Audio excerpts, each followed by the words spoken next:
কারা আবেদন করতে পারবেন, কারা পারবেন না এবং নতুনদের সবচেয়ে বড় ভুল ধারণা।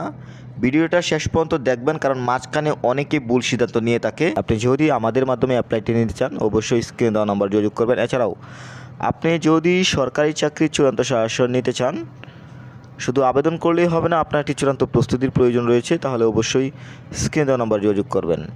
এবং সেই সাথে আপনি যদি প্রফেশনাল একটি সিভি নিতে চান, আপনার চাকরি পাওয়ার সম্ভাবনা অনেক গুণ বাড়িয়ে দেবে একটি প্রফেশনাল সিভির মাধ্যমে।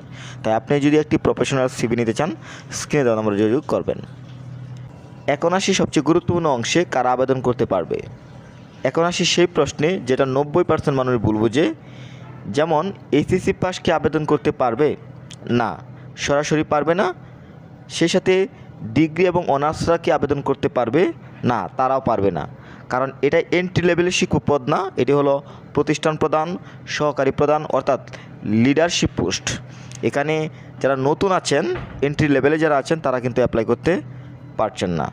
তাহলে কারা আবেদন করতে পারবেন? মোস্ট ইম্পর্ট্যান্ট, যারা অবশ্যই এনটিআরসি কর্তৃক নিবন্ধিত শিক্ষক, এমপিও নীতিমালা অনুযায়ী নির্দিষ্ট শিক্ষাগত যোগ্যতা প্লাস অভিজ্ঞতা রয়েছে।